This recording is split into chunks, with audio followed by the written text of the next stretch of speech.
Muito bem.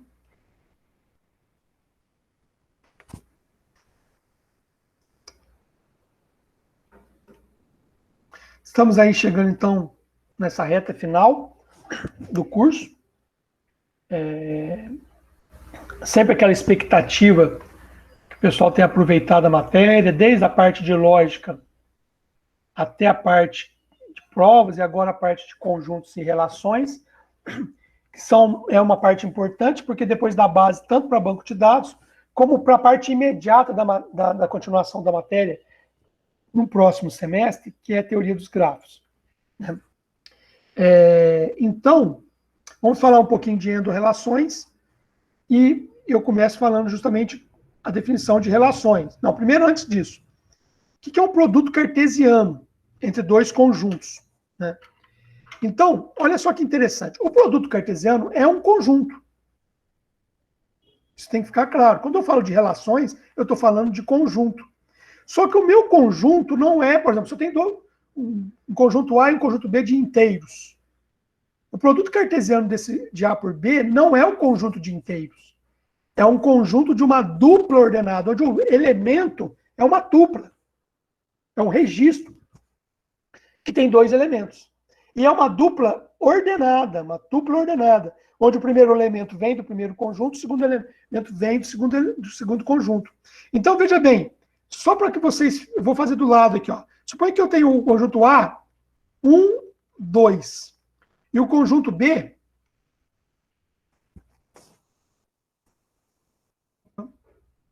O conjunto B é 0 e 5. Quando eu faço A por B, o resultante é um conjunto, mas não é um conjunto de inteiros, é um conjunto de duplas ordenadas. Então, eu tenho 1, 0, 1, 5, 2, 0, 2, 5. Então, o que é o elemento do meu conjunto, do meu produto cartesiano? É uma dupla, não é um inteiro.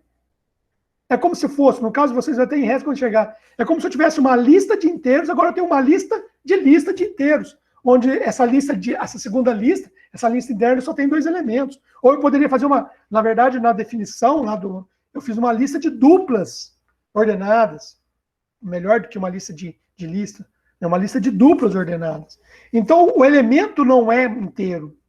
Isso precisa ficar bem claro. É um conjunto. As propriedades de conjunto funcionam aqui. Então, subconjunto, pertence, não pertence, continência, pertinência, né? As relações de conjunto, as operações de inserção, interseção, né? Desculpa, inserção não, de interseção, de união, de diferença, tudo isso vale aqui. Essa não deixa de ser também uma operação. O produto cartesiano também é uma operação de conjuntos, só que ele resulta num outro tipo de... Tá? Então, basicamente isso. Então, definindo o produto cartesiano, é um conjunto, o resultado o produto cartesiano é um conjunto, onde o termo é um par ordenado, só que aqui nós estamos essa é a primeira definição que está lá no início da nota de aula, e depois vem os tipos de relações. Só que aqui eu estou me preocupando, a partir de hoje, com as endorrelações, quando eu tenho A por A. Ou seja, existem propriedades que são características desse tipo de relação. Quando eu tenho um conjunto de dados e eu tenho relação entre os elementos desse conjunto, o que é muito comum. Eu quero falar sobre números inteiros. Então, operações sobre números inteiros que resultem em números inteiros é uma operação binária tratado como endorrelação. Então, a endorrelação é muito usada. Quando a gente está trabalhando com cálculo, com funções, no conjunto, por exemplo, dos números reais, geralmente, ou nos complexos, mas vamos falar dos reais, eu caio sempre numa situação de um número real. Então, ali é uma relação, é uma função que é uma endorrelação. Então, a gente usa muito essa questão da endorrelação. Então, essa é uma definição que está lá atrás, que é aproveitada aqui, porque aqui eu estou tratando uma relação onde me interessa quando eu fazendo uma relação de A por A, ou seja, do mesmo conjunto para ele mesmo. Bom, E aí vem alguns exemplos, eu já dei um exemplo anterior, né? Então, suponha que o A é um 2 e o B é AB. Então, A por B é 1A, 1B, 2A, 2B. Lembrando que conjunto não tem ordem, mas mas o par ordenado tem ordem. Isso aqui tem ordem. Né? Por isso que não é chaves. Por isso que eu não uso 2,B aqui. Porque se eu usasse isso, eu estou falando que tem um conjunto, tem 2 e tem o B. Tem o B e tem o 2. Não estou dizendo que o 2 vem antes do B, nem nada disso. Quando eu uso parêntese, esse elemento aqui diz que o primeiro elemento é o 2, o segundo elemento é o 2. E essa posição de primeiro e segundo elemento tem um sentido semântico. Ou seja, o primeiro elemento vem do primeiro conjunto do produto cartesiano. O segundo elemento vem do segundo elemento do conjunto cartesiano. A não ser que seja A por A. Porque se é A por A, eles vêm do mesmo conjunto. Mas essa é a ideia. Então, aí o S ao quadrado aqui, que é o S por S, né? Tá aí e o conjunto S é 1, 2, 3. Aí eu tenho todas as combinações de 1, 2, 3 em várias, nas respectivas posições, 1 e 2 do par ordenado.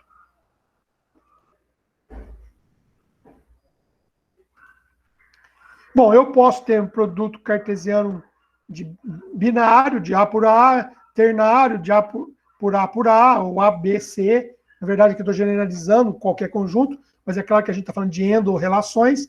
Mas no nosso caso de estudo, nos interessa aqui para entender somente as relações binárias. Vamos tratar apenas de relações binárias, que são os casos mais genéricos. Até porque quando você tem em banco de dados relações ternárias, ou até maior do que isso, né, você consegue converter para várias relações binárias. E aí é um caso particular dentro da teoria de álgebra relacional que vocês vão ver em banco de dados, mas aqui para nós a gente pode expandir esse raciocínio binário para qualquer número de conjuntos nesse produto. Mas para nós, para efeito de estudo, nós vamos trabalhar apenas com relações binárias. Então, o que é uma relação? Olha que interessante. Uma relação é um subconjunto do produto cartesiano de dois conjuntos. Uma relação binária, né? Ou uma relação qualquer é um subconjunto de um produto cartesiano da ordem da relação. Então, olha só. E o que é o produto cartesiano? São todas as combinações de pares ordenados que eu consigo fazer com elementos do primeiro conjunto pelo segundo.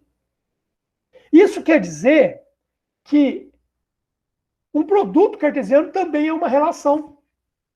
Aliás, ela funcionaria como uma espécie de conjunto universo daquele grupo de relações que eu estou tratando.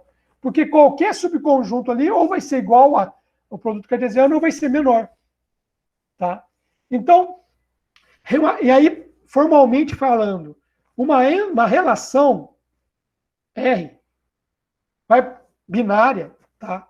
Aqui, então, eu estou falando de relações binárias,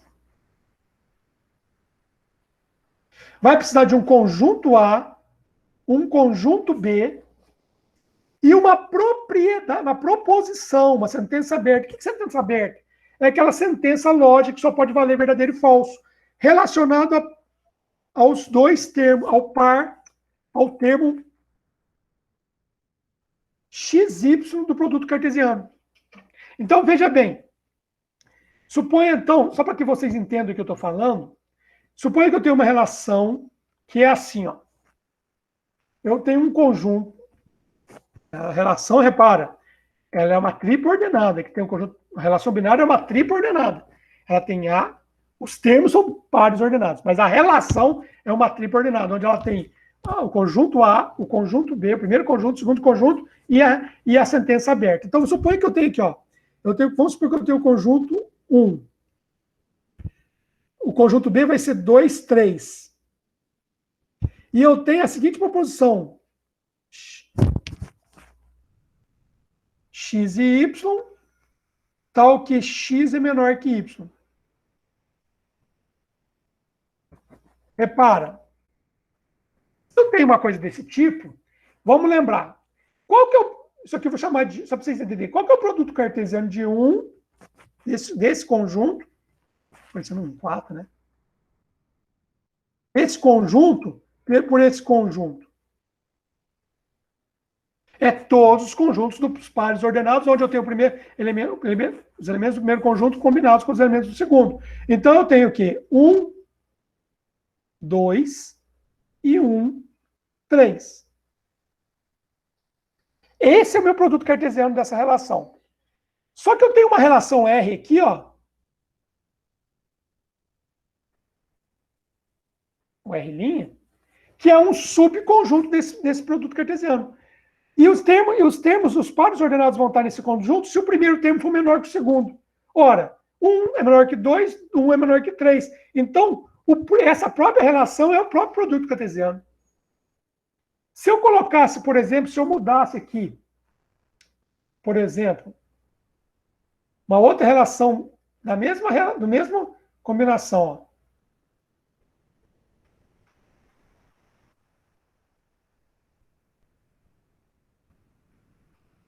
Vamos colocar assim, ó, x maior que y, é o que gera o meu par ordenado. Qual que seria essa relação? Essa relação seria um conjunto vazio.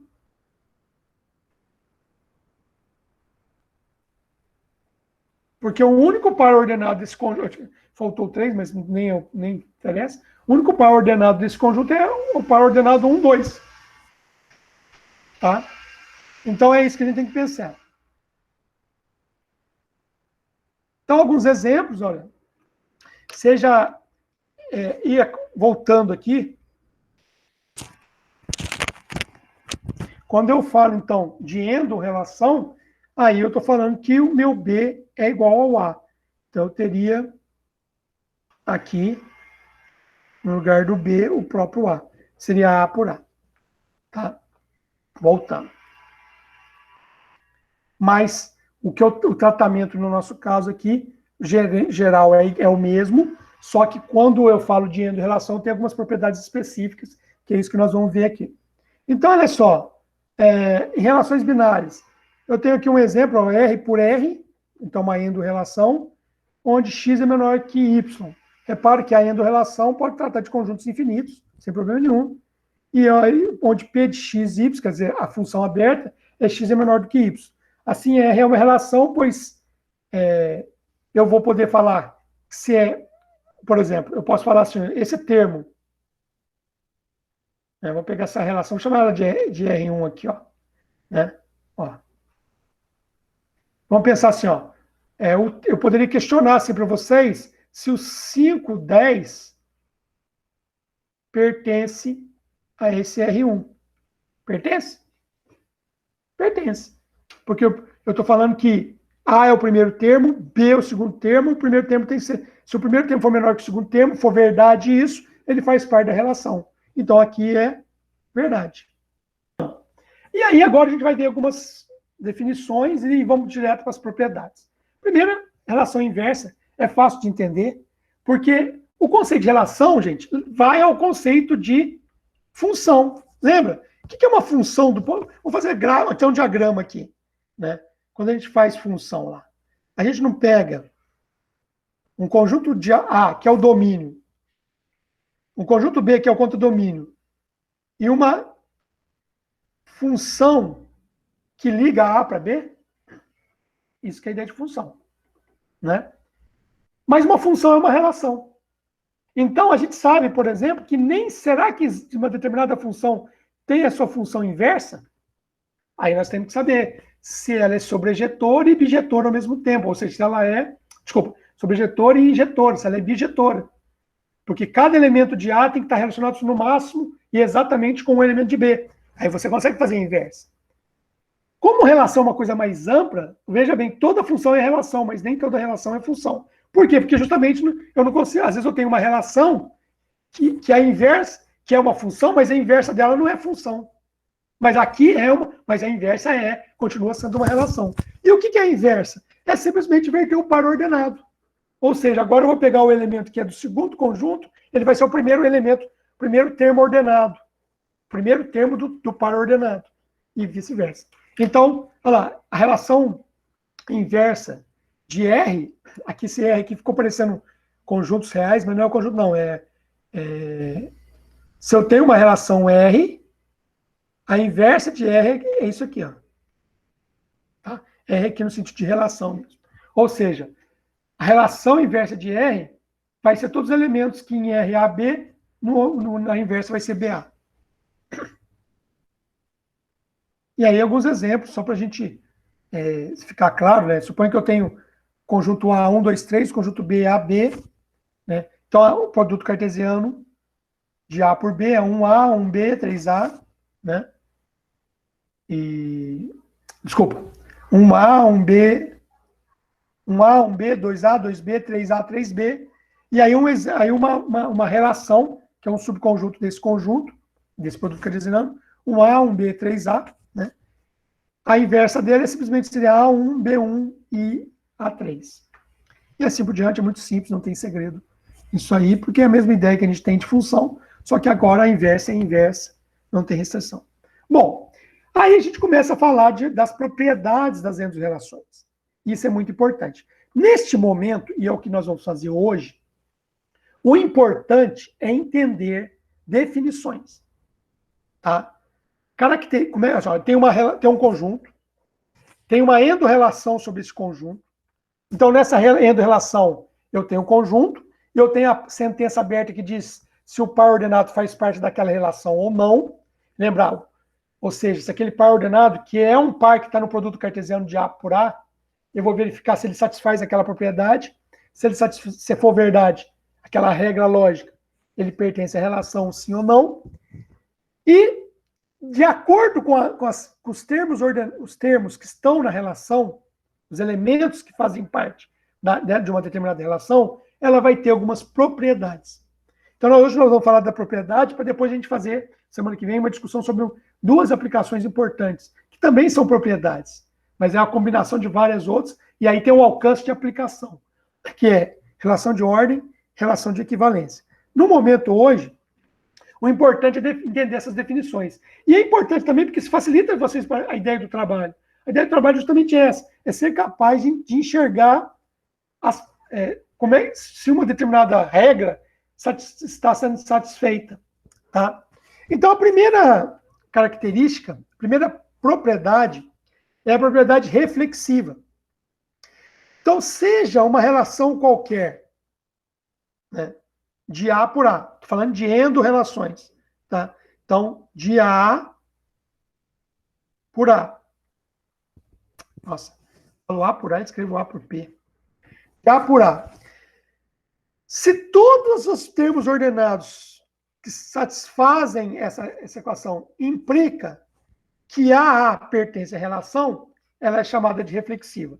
Em outras palavras, escrevendo de outra forma, assim, ó, qualquer que seja o A pertencente a A, se isso implicar que A pertence a R, então isso aqui ela é uma relação reflexiva. Então, eu vou pegar conjunto A, vou ver os elementos que tem lá, e vou ver os elementos que tem na relação. Se todos os elementos que tem lá, tem lá na relação, tem a dupla A1, vamos supor, 1, 2, 3. Se na dupla, na relação que eu estou avaliando, tem o 1, 1, tem o 2, 2, tem o 3, 3, essa relação é chamada de reflexiva. Ela pode ser outras coisas, mas ela tem a propriedade reflexiva. Ela é uma relação... Então, eu posso afirmar que ela é uma relação reflexiva. Mas tem que ser para qualquer elemento de A. Não basta aparecer um termo. Não basta aparecer o 1 e faltar o 2, 2. Tem que ser para todos os elementos. Então, vamos ver os exemplos. Então, olha lá. Seja o conjunto 1, 2, 3, 4. Então, aqui, ó. Quero verificar se ela é reflexiva. Tem um 1? Tem. Tem 2, 2? Não. Então já não é. Repara que ele tem um 1, tem 3, 3, tem 4, 4. Observe que esse R aqui, ó, vou chamar de R1 aqui, ó, ele é um subconjunto do produto cartesiano de V por V. Certo?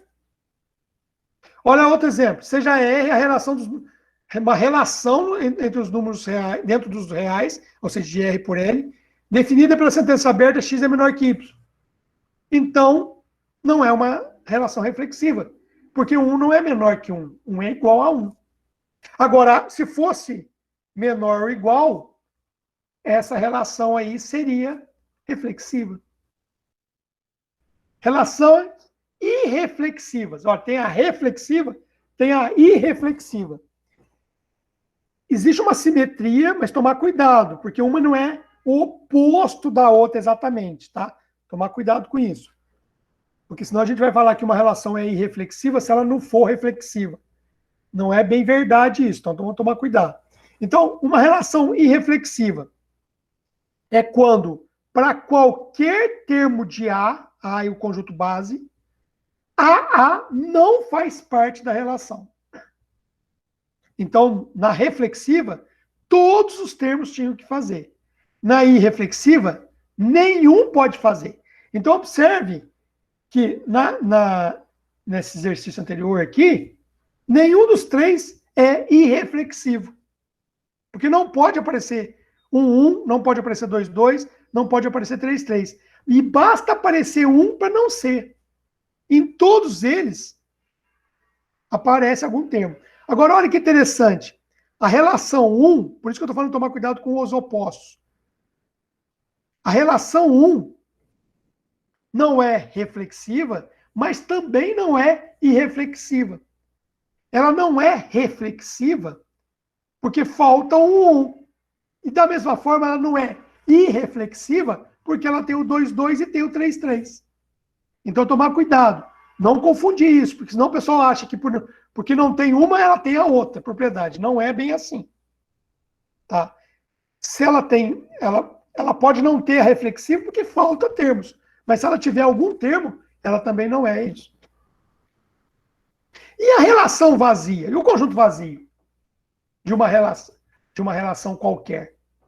Suponha que eu tenho R de A. O conjunto vazio, que é um subconjunto vazio, é um subconjunto de qualquer conjunto. Então ele pode ser conjunto. Então ele é uma relação também, é um caso especial, mas é uma relação. Ele é irreflexivo? É. Então, conjunto vazio também é irreflexivo. Ou seja, ele tem a propriedade da propriedade irreflexiva. Vamos ver os exemplos, esse é bem simples, uma vez que entendeu reflexiva lá. Sejam V, meu conjunto V, 0, 1, 2, e R, a relação 0, 1, 1, 2, 1, 2, 1, então R é irreflexiva, por quê? 0, 0 não está lá, 1, 1 não está lá, 2, 2 não está lá. Porque, olha só essa relação. Isso aqui também é uma forma de simplificar quando eu estou tratando de endo-relação. Em vez de fazer por Z e a propriedade, então, em vez de também escrever assim, ó, E de A, B, tal que A é diferente de B, por simplificação de notação, aqui, como é uma endo-relação, então basta colocar o primeiro termo, o conjunto, que é sempre sobre esse conjunto, e aqui pode colocar direto a operação lógica. E aí, quando se trata desses símbolos mais clássicos, o pessoal nem escreve o A, nem escreve o B. Eu coloco só o sinal.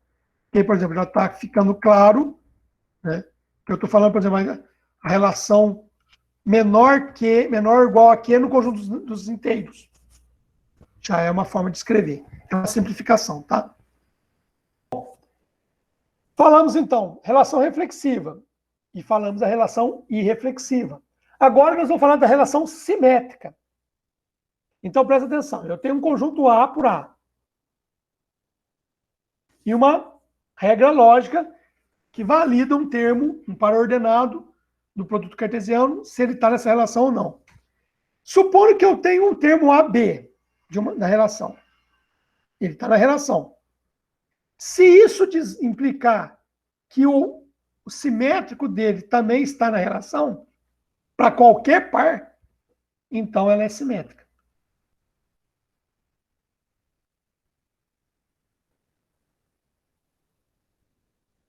Certo? Então, se AB pertence à relação, eu vou lá e vejo que BA também pertence, e isso acontece para todos os termos, ela é simétrica. Fácil, né? Então, vamos ver alguns exemplos. Olha só. Conjunto de novo. 1, 2, 3, 4. Em relação 1, 3, 4, 2, 2, 4, 2, 3, 3, 1. Não é simétrica. Por que ela não é simétrica? Porque tem 1, 3. Vamos lá. Tem 1, 3, tem 3, 1. Beleza. Tem 4, 2, tem 2, 4. Mas tem 2, 3 e não tem o 3, 2. Na verdade, aqui está errado, né? Isso. Ah, não, tá errado não, eu que não terminei de ler. Pois tem 2, 3, mas não tem 3, 2. Olha só, outro caso. A relação A divide B. Relação binária, ó. A divide B é uma relação binária. Que eu tenho dois termos para falar quem divide quem.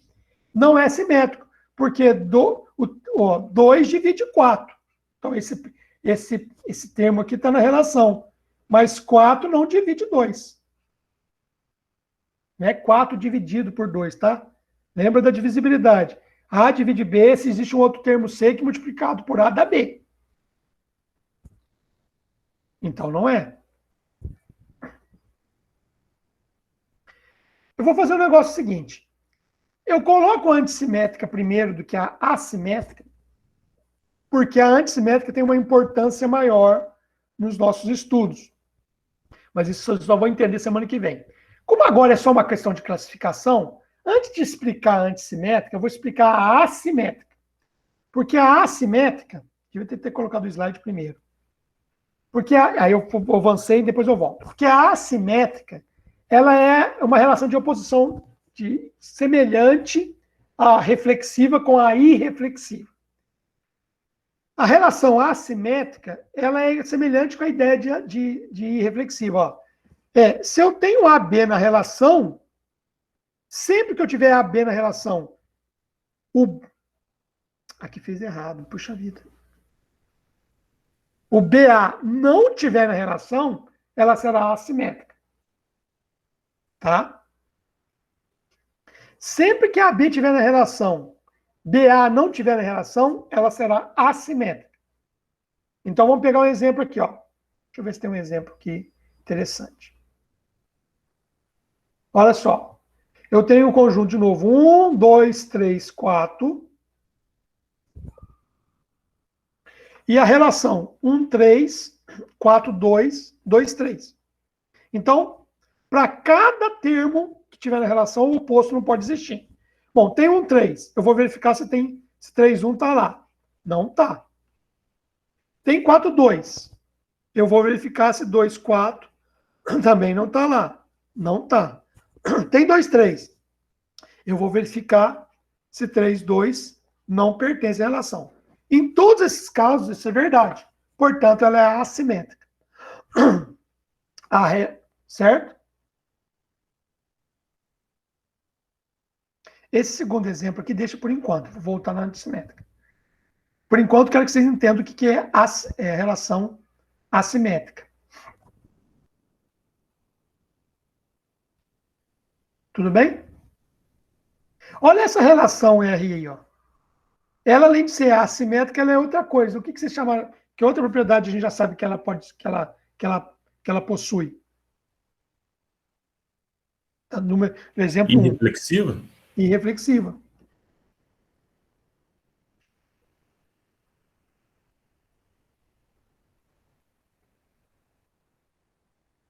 Tomar cuidado que a análise é independente, tá? Não é porque uma coisa é que a outra vai ser. Então mas nesse caso, ela tem as duas propriedades. Vou voltar agora para falar da antissimétrica, tá? Então, o que é uma relação antissimétrica? Aqui tem um erro de português, seguindo a gramática nova.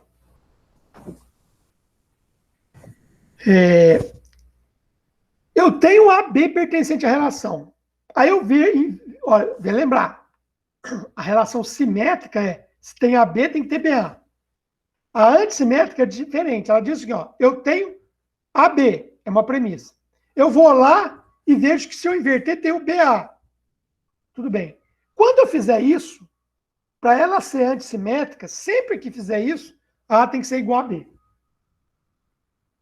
Ah, mas e se tiver o AB e não tiver o BA? Tudo bem. Agora, se tiver AB e tiver BA, A tem que ser igual a B. Se não for A igual a B, ela não é. Isso quer dizer o quê? Vamos olhar os exemplos. Olha só. X divide Y é antissimétrico. Por quê? Porque se A divide B e se B divide a única possibilidade disso acontecer ao mesmo tempo é A ser igual a B. Mas repara que se eu tiver, por exemplo, assim, 2 divide 4. 4 não divide 2. Então, tudo bem. O termo 2, 4 está lá, mas o termo 4, 2 não está. Agora, quando eu tiver um termo, está o AB lá e está o BA, é porque o A é igual a B.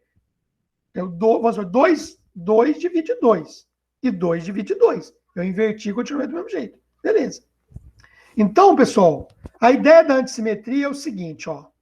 E diferente da simetria. Antissimetria quer dizer o seguinte. Se eu tenho A, B e eles são diferentes, eu não posso ter BA. Porque se tiver algum termo assim, A é diferente de B, tem o AB e tem o BA, então não é antissimétrico. Eu tenho AB e tenho BA. Ou melhor, eu tenho AB. Se o A é diferente de B, eu não tenho BA, ela é antissimétrica. Mas eu posso ter nessa relação também os termos reflexivos, sem problema nenhum. Né? E essa é a diferença da antissimetria para a assimetria. A antissimétrica permite termos reflexivos. A assimétrica não. Então agora a gente pode, veja o exemplo 2 aqui, ó. 1, 2, 3, W é 1, 2, 3, 4, e R é 1, 3, 4, 2, 4, 4, 2, 4. Ela não é antissimétrica porque tem 4, 2 e tem 2, 4. Não é por causa do 4, 4 que está aí. É por causa desses dois pares. Agora vamos lá na assimétrica, ó. Esse segundo exemplo, ó. Essa relação não é assimétrica.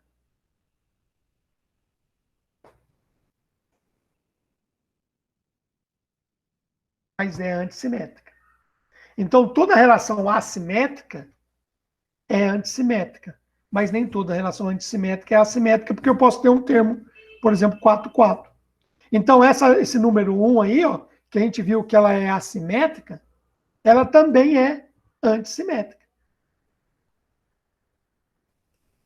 E a última propriedade que a gente vai ver separadamente, porque agora a gente vai juntar para falar de relações de ordem e relações de equivalência. A gente vai fazer semana que vem. Mas é a relação transitiva, que para efeitos lógicos lembra a ideia de silogismo hipotético. Se você tem AB na relação e tem o BC, para todas as combinações que você fizer, tem que ter o AC. Se isso acontecer, ela é transitiva. Ah, e se tiver AB só? E não tiver B? Veja bem, a ideia é que, ó, você tem um primeiro termo e segundo termo. O que você tem que avaliar é, se o segundo termo de um par ordenado for o primeiro termo de um outro par, tá? Esses dois aqui tem que formar um terceiro. Se isso acontece sempre, a relação é transitiva. Tá? Então vamos ver um exemplo. Ó, seja A o conjunto das pessoas do mundo, seja R a relação A definida pela sentença X ama Y. Se A ama B e se B ama C, não se conclui que A ama C. Então não é uma relação transitiva. Seja R a relação dos números reais definidos por X é menor que Y. Assim, se A é menor que B, então e B é menor que C, então tem o termo AB, porque então tem um termo AB na relação, sendo A menor que B. Tem o termo BC, que é outra relação, que é outro par. Né? E é porque o B é menor que C. Aí a gente pode afirmar que se o A é menor que B, o B é menor que C, o A é menor que C. Então ela é transitiva, para qualquer combinação que a gente fizer. Bom, vamos lá. Olha essa relação. Eu vou fazer um exercício rápido aqui com vocês, para ver se o pessoal entendeu. Então, olha só, quero que vocês eu tenho essa relação, eu tenho o conjunto 1, 2, 3, 4, eu tenho lá a relação 1, 1, 1, obviamente, é a relação sobre A por A, né? 2, 3, 4, 2, 2, 2, 3, 2, 4, 4. Ela é reflexiva? Não. Por quê? Todo mundo já enxergou. Falta o 3, 3. Falta mais algum? Não, tem dois. Então ela não é. Beleza. Ela é irreflexiva? Também não. Por quê? Porque tem 1, 1, porque tem 2, 2, porque tem 4, 4. Ela é simétrica? O Bruno respondeu, o Pedro também. Por que não? Tem 4, 2, mas não tem 2, 4, então ela não é simétrica. Ela é. Opa, subiu a voz. Ela é assimétrica?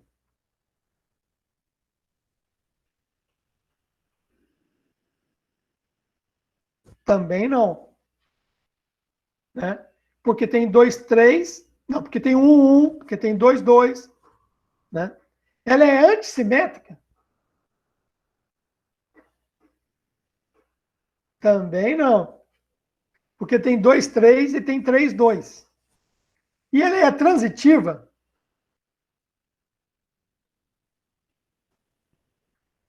Também não. Porque se tem 2, 3, tem 3, 2, teria que ter 3, 3, né? Tá? Não é nada. Isso aí que a gente viu. Viu que interessante? Olha esse aqui, um outro exercício, ó, antes da gente ir para frente. Classifica isso aí para mim. É um pouquinho mais elaborado. Tem que lembrar todos esses símbolos aí.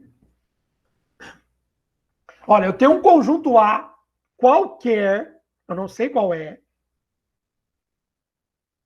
Aí eu estou falando assim, ó, eu tenho o meu conjunto é o conjunto das partes de A. Conjunto de referência. Não é A, é o conjunto das partes de A. E aí, uma operação que eu tenho de conjunto é comparar um conjunto com outro, por continência. Eu quero saber se essa operação, seja um A qualquer, a relação de que compara os conjuntos que são partes de A, na relação de estar contido, né, de subconjunto, é reflexivo, é irreflexivo, é simétrico, é antissimétrico, é transitivo. Então vamos pensar assim, ó. Só para ilustrar, vamos pensar assim, ó. Vamos pensar que o meu A é o conjunto 1, 2, 3. Vou colocar um 2 para ficar menor, tá? Mas o legal seria fazer um 2, 3 que fica melhor. Quem é o conjunto das partes de A? É um conjunto de conjunto. É o conjunto vazio, o conjunto que só tem um. Ah, vou colocar os 3 aqui, vai. Não custa nada. O conjunto que só tem o 2, o conjunto que só tem o 3, o conjunto que tem 1 e 2, o conjunto que tem 1 e 3, o conjunto que tem 2 e 3 e o próprio conjunto A. 1, 2, 3. Esse é o conjunto dos partes. Se eu pegar qualquer um desses elementos que são conjuntos internos aqui e fazer, chamar A, e fazer essa relação, esse Azinho aqui é qualquer elemento desses conjuntos aqui dentro. São os elementos aqui, que são conjuntos. Se eu fazer a operação subconjunto, qualquer um desse aqui, por exemplo, conjunto vazio, subconjunto, conjunto 1. Esse aqui é um termo. Então, o que vai ter nesse conjunto aqui, ó? Quem é esse conjunto? É um conjunto de par ordenado. O conjunto vazio, como primeiro elemento, o conjunto que só tem um como conjunto elemento, faz parte desse conjunto? Esse par ordenado aqui faz parte dessa relação? Vai fazer parte se o primeiro termo for menor, for subconjunto do segundo termo. Conjunto vazio é subconjunto do conjunto 1, que só tem o elemento 1? Sim, então faz parte. O termo, por exemplo, o conjunto 1, 3. é subconjunto ou do conjunto 2, 3, se for, esse termo faz parte da relação. Como não é, ele não faz parte da relação. Esse aqui faz parte da relação. Entenderam quais são os termos? Os termos são conjuntos. Os elementos são conjuntos. Porque eu estou falando do conjunto das partes. Não estou falando de A, estou falando das partes de A. E a relação é uma relação de continência. Aí vamos lá. Agora que vocês entenderam, espero que sim.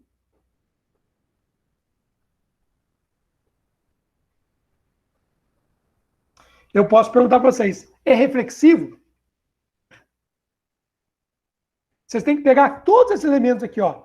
Chamar esse aqui de A, esse aqui de B, esse aqui de C. O subconjunto que só tem um, é subconjunto dele mesmo? E repare que aqui, ó, aqui faz a distinção importante, não é necessariamente subconjunto próprio. Então, conjunto vazio é subconjunto de conjunto vazio? Conjunto que só tem um é subconjunto de conjunto que só tem um? Conjunto 2 é subconjunto de conjunto? Sim, então, beleza. Então, ela é reflexiva. Ela é irreflexiva? Claro que não, pelo próprio sentido dela ser reflexiva. Nesse caso, como ela é, ela não pode não ser. Não ser as duas pode acontecer, mas ela é simétrica? Não. Porque, por exemplo, o conjunto vazio é subconjunto do conjunto 1. Mas o conjunto 1 não é subconjunto do conjunto vazio. Tá? Não é. Ela é assimétrica? Não, é. Assimétrica, desculpa. Não, porque ela é reflexiva, então ela não é. Ela é antissimétrica?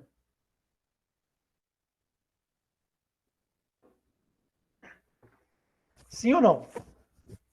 Sim. Porque se A é subconjunto de B e B é subconjunto de A, então A é igual a B, beleza. Mas se A é subconjunto de B e eles são diferentes, B não vai ser subconjunto de A. Então ela é antissimétrica. Ela não é assimétrica, Bruno, porque, por exemplo, o termo conjunto vazio e conjunto vazio faz parte. Porque o termo conjunto 1 com conjunto 1 também faz parte. Seria o AA. Tá? Seria o termo AA. Entendeu agora? Beleza. E ela é transitiva? Se A é subconjunto de B e B é subconjunto de C, A é subconjunto de C? Sim. Né? Então ela é transitiva. Viu que legal? Um pouquinho mais elaborado. Eu vou fazer o seguinte, eu não vou entrar, eu ia ia até fechos de relações hoje, para falar só de relações de ordem, de equivalência semana que vem. Mas eu vou deixar para dar um tempo para vocês fazerem os exercícios, alguns exercícios que não trabalhem relação de ordem, relação de equivalência e nem fecho, tentar fazer para ver se, e ler a nota de aula, começar o trabalho, ver se vocês entenderam essa parte de endorrelação que eu falei. Vou deixar essa parte de fecho para a semana que vem e eu continuo semana que vem desse ponto aí, tá? Porque é uma forma também, na hora que eu fizer o exercício de fecho, mesmo que vocês não tenham feito os exercícios, é uma forma de eu revisar. Aqui que é, porque para falar de fecho, eu vou falar de fecho transitivo, fecho reflexivo, fecho simétrico, fecho antissimétrico. Então, para me falar disso, é bom que vai ser uma forma de lembrar, vocês revisarem se vocês lembram essas definições que a gente acabou de fazer aqui. Tá bom? Então, eu acho que eu vou deixar para a semana que vem. Acho não, vou deixar para a semana que vem. Eu ia chegar até nesse ponto, então eu ia falar agora dos fechos, mas isso eu falo semana que vem, consigo falar logo no início. Preparo até algum exercício aí para me explicar e vocês relembrarem o que a gente falou hoje. Então, obrigado por enquanto. Vou parar a gravação. E é isso por hoje.